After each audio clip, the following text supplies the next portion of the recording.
Rice is such a staple ingredient, and yet so many people fear it. So many people say, I don't know how to make it, it gets too sticky, it gets burnt. How do you make the perfect rice? We're here to tell you. There's a few really simple tips and tricks to get that perfect, fluffy, great consistency.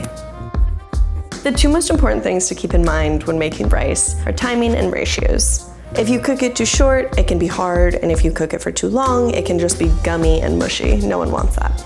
In regards to ratios, if you have too much water, you can just have really wet rice, and if you don't have enough, you can burn your rice.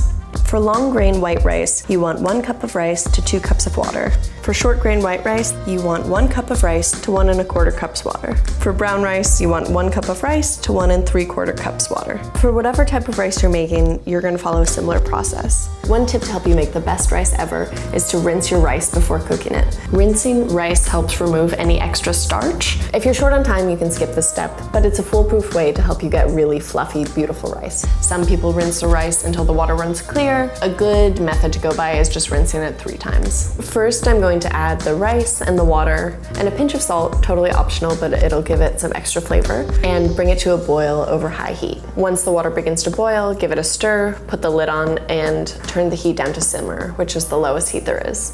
For long grain white rice, you want to cook it for 18 minutes on simmer. For short grain white rice, you want to simmer it for 15 minutes. Brown rice is a bit longer, you want to simmer it for 45 minutes. One really important thing to note is to not remove the lid as you're cooking it. You're steaming the rice and you don't want to let the hot air escape.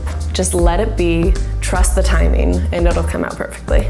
Pro tip, once you remove the pot from the heat, let it steam for an additional 5 to 10 minutes with the lid on, and that's another way to ensure you get really fluffy, beautifully cooked rice. Again, if you're short on time, you can skip this step, but we're trying to get you the best rice possible. It's worth the extra 5 to 10 minutes to get really fluffy rice.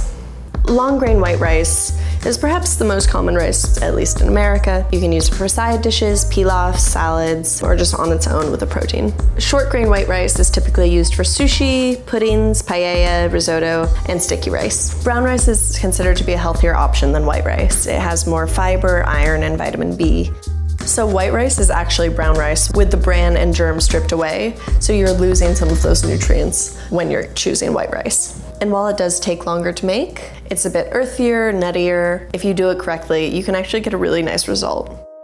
Now that you know how to make a really simple pot of rice, we're going to show you how to upgrade it with a few super simple tips and tricks. So first, add olive oil over high heat in the pan. Next up, add shallots, or you can swap this out with any other allium. You could use onions, scallions, garlic, anything that's going to give it a bit of flavor. Cook the shallots for 30 seconds to a minute until it's aromatic and golden brown. Then add the rice. Give that a stir to make sure that it's fully coated with the shallots and the olive oil.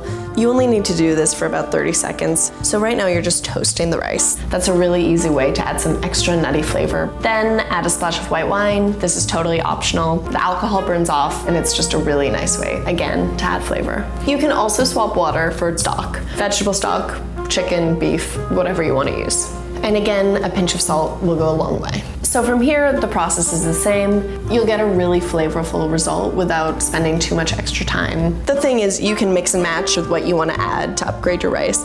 It's a really easy way to trick your friends into thinking you're extra fancy. It's true, they're gonna love it. If you're someone who makes rice all the time, it might be worth investing in a rice cooker. Rice cookers are super easy to use, they're less fussy, everything's marked out for you in terms of proportions. It's a foolproof way of getting a consistently perfect batch of rice every time.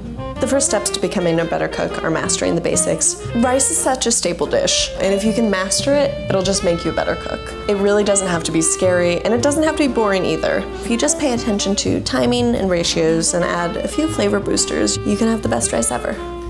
Tune in next week to Tasty 101. We're making... What are we making? The ultimate chocolate cake. Damn, that's a great reason to tune in.